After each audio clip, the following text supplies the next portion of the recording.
Buenas tardes. Damos inicio a nuestro programa Mujeres conforme al corazón de Dios.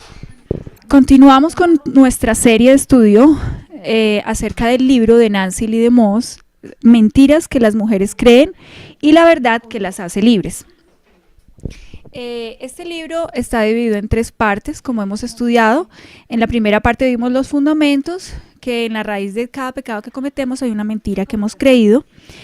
Y en la segunda parte estamos estudiando 40 mentiras que la autora identifica como mentiras que son muy comunes en nosotras las mujeres.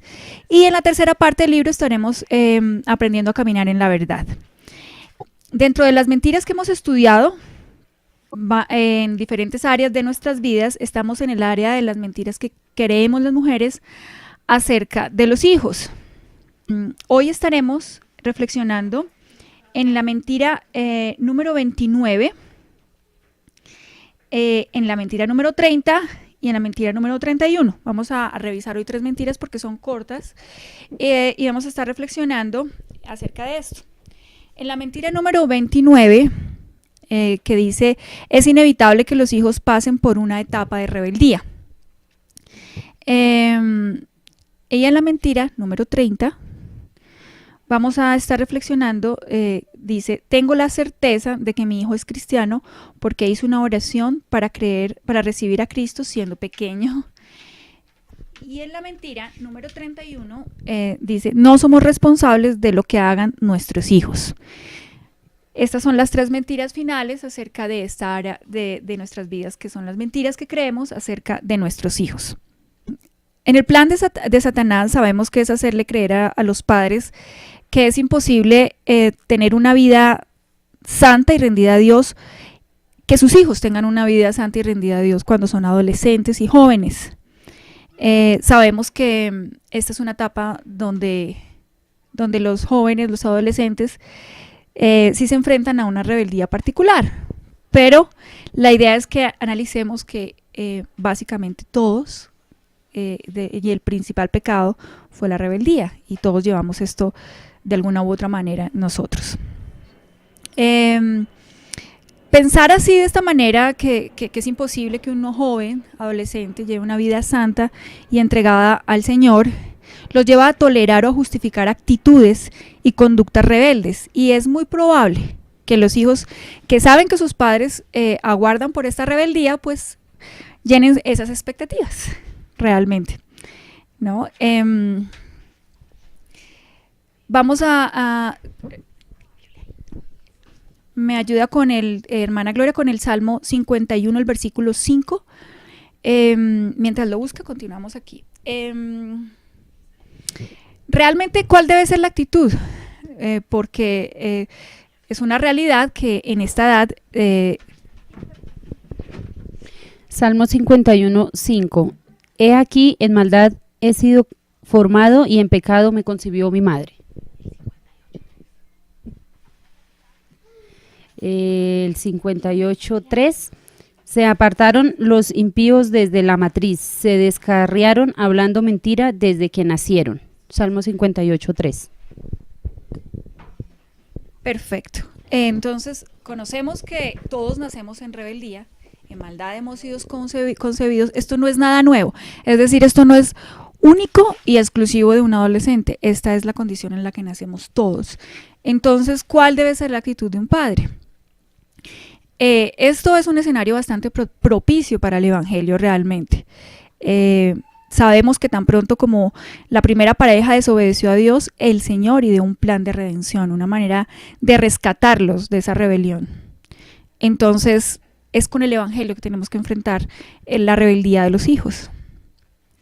El propósito de Dios en cada generación que viene es precisamente que cada generación pueda recibir de su gracia, ¿sí? Y guardar su pacto y enseguida pasarla a sus hijos. Los padres cristianos han recibido un mandato sagrado de criar a los hijos y de criarlos sometiendo cada uno su vida al Señor y introducir a cada uno de ellos dentro del arca de salvación. Es un llamado santo y sublime realmente, que viene acompañado de recursos divinos y que debemos estar conscientes de que contamos con estos recursos, que son tanto el Espíritu Santo como las promesas del Señor. El libro nos cita el caso o el testimonio de Sarah Edwards, que era la esposa de Jonathan Edwards. Ella era una mujer, voy a leerles tal cual, ella poseía una gran habilidad para manejar a sus hijos. Decía las cosas una sola vez, la obedecían con gozo y entre ellos jamás se vio que refunfuñaran o respondieran a su madre. En sus modales eran excepcionales, en el respeto hacia sus padres. Las disputas y las peleas tan comunes con otros niños, entre otros niños, jamás se vieron en su casa. Su método de disciplina empezó a una edad muy temprana y su norma consistió en resistir la primera, así como las subsiguientes manifestaciones de rebeldía o de desobediencia en el niño, por más pequeño que fuera, hasta que se sometiera a la obediencia a sus padres.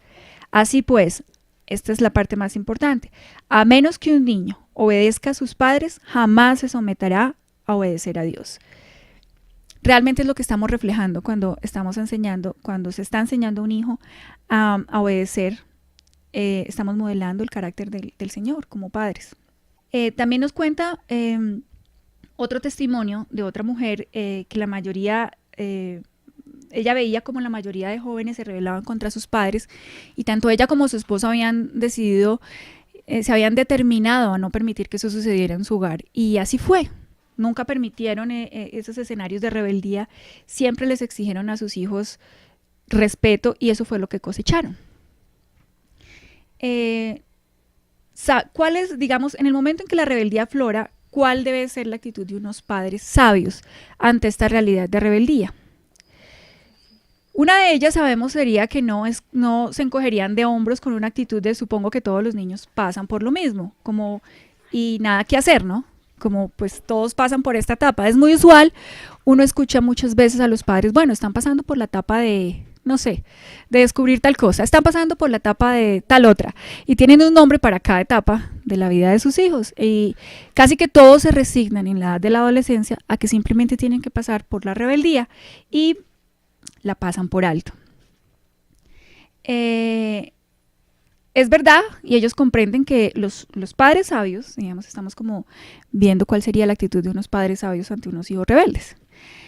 Los padres sabios saben que los jóvenes experimentan cambios fisiológicos y hormonales y que son la razón de sus cambios de ánimo, pero les enseñan a sus hijos a manejar la inestabilidad emocional y a controlarse.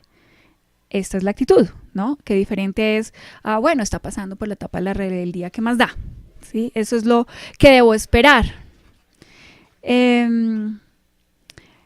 Todo lo contrario, como conviene, enfrentan cada situación con amor y firmeza a fin de preservar las relaciones, una buena comunicación y a sus hijos para el Señor, a fin de preservar las comunicaciones, la relación con sus hijos y las comunicaciones. Y esta parte me pareció bien importante porque así como la infancia es una edad de la autoridad, donde demanda la autoridad de los padres, tanto la autoridad que les da por su postura de ser papás, como la autoridad porque la tienen, es decir, porque están modelando una vida en el Evangelio que les da esa autoridad para impartir autoridad.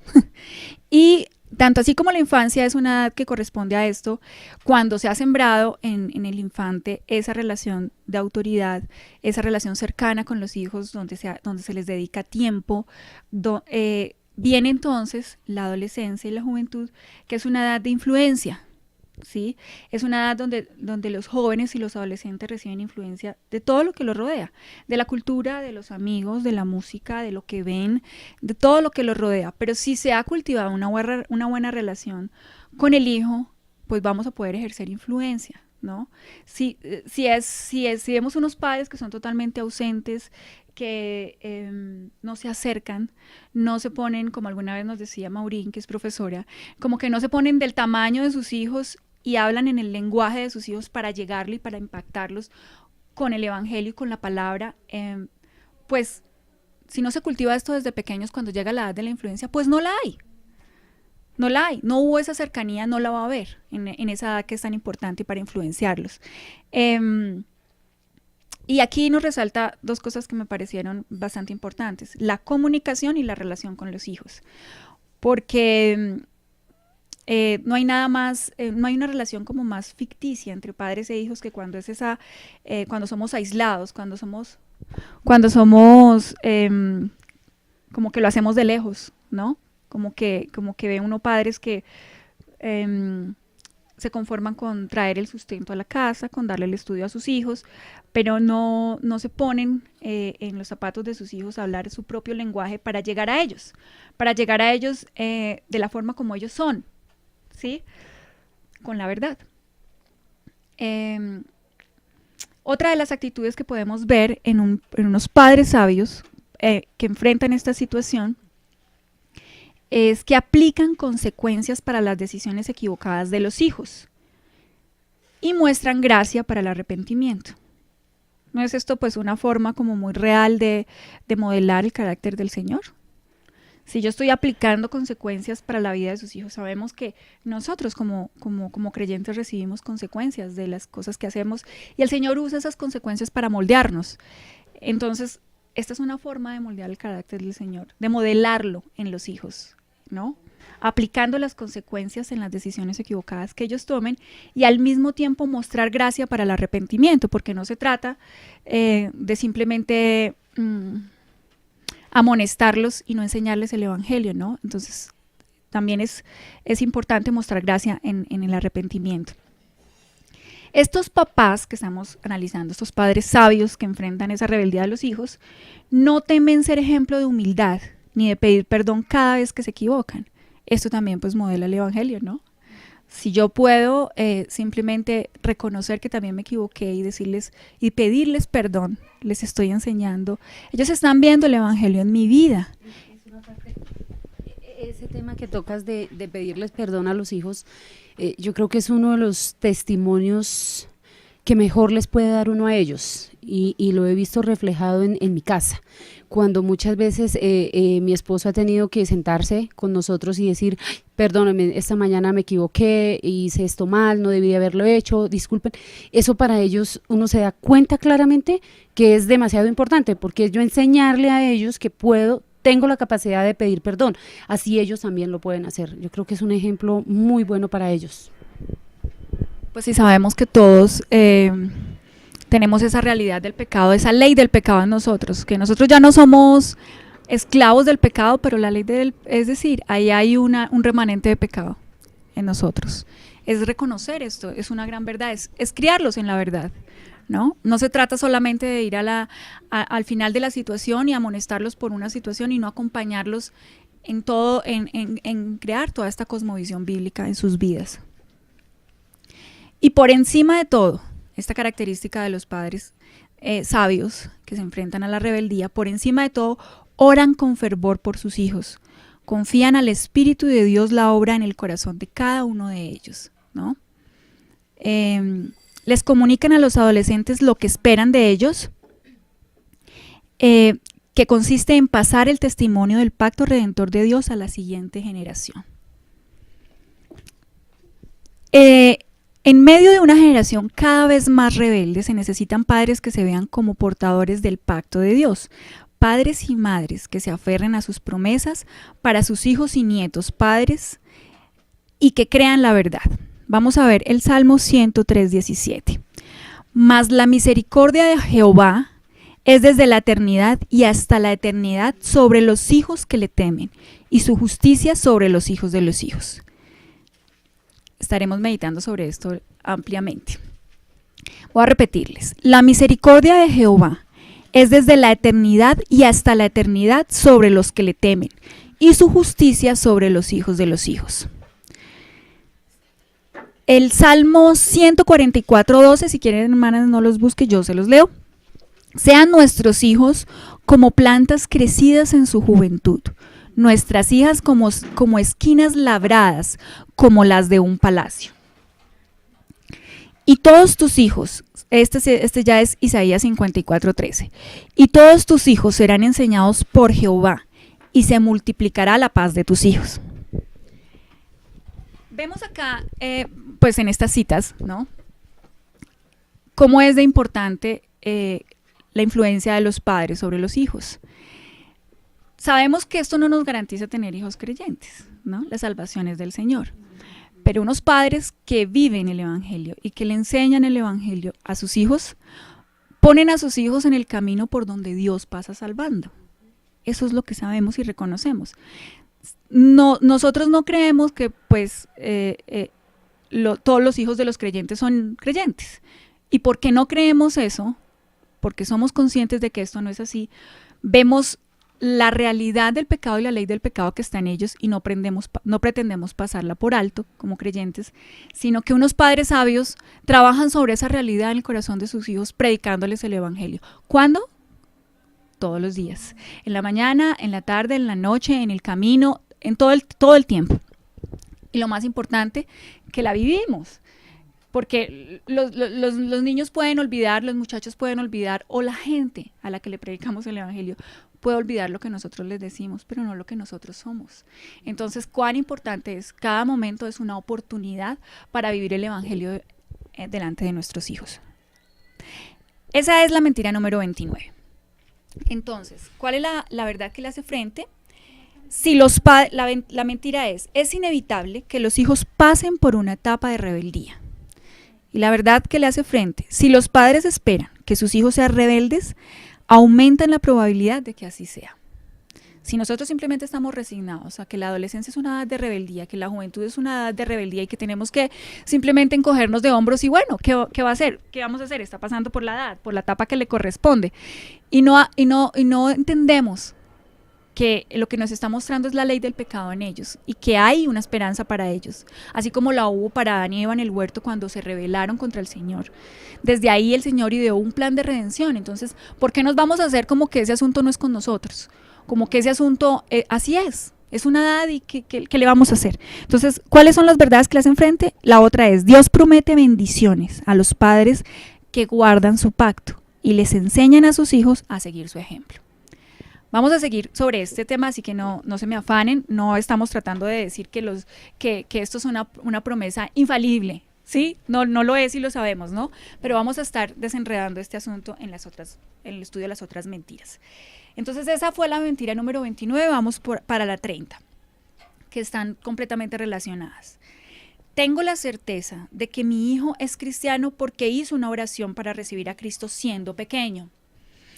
Ella nos cuenta 2 testimonios de hermanas creyentes o que profesan fe, que en algunas de sus conferencias se acercaron y le contaron pues sus preocupaciones acerca de sus hijos. Una le dijo, tengo una hija que trabaja como nudista en un club nocturno y otro hijo homosexual. Quiero que vuelvan al Señor. Ambos fueron salvos y se bautizaron. Otra se acercó y le dijo, ninguno de mis hijos vive para el Señor. Aceptaron a Cristo siendo niños, pero lo dejaron todo al entrar a la universidad. ¿Qué fue lo que pasó entonces en realidad? Satanás impide que muchos padres vean la verdadera condición espiritual de sus hijos con el propósito de mantener a esos hijos cautivos en el reino de las tinieblas. Los padres más susceptibles a esta mentira son los que han criado a sus hijos en la iglesia, qué curioso, ¿no? Que les han enseñado a distinguir entre lo bueno y lo malo, y cuyos hijos han profesado de algún modo la fe siendo niños o jóvenes. Es probable que aún hayan manifestado interés en la vida espiritual en algún momento. Estos padres dan por sentado que todo lo anterior hace que sus hijos sean cristianos auténticos. Sin embargo, las escrituras nos dicen con claridad que una persona puede saber todo acerca de Dios, decir lo correcto, tener experiencias religiosas y con todo nunca convertirse a Dios. Sabemos que solo Dios conoce el corazón de cada uno de nosotros. Voy a leerles varios pasajes de Primera de Juan, que así como lo estuvimos estudiando de nosotros en la iglesia, versículo a versículo, es como la epístola para identificar las características de un verdadero creyente. Entonces, en Primera de Juan 2, del 3 al 4 dice, y en esto sabemos que nosotros le conocemos si guardamos sus mandamientos. El que dice yo le conozco y no guarda sus mandamientos, el tal es mentiroso y la verdad no está en él.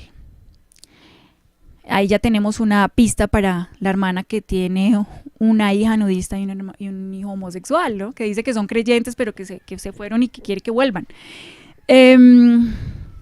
Vamos con la parte primera de Juan, el capítulo 2, la parte 5b al 6. Dice,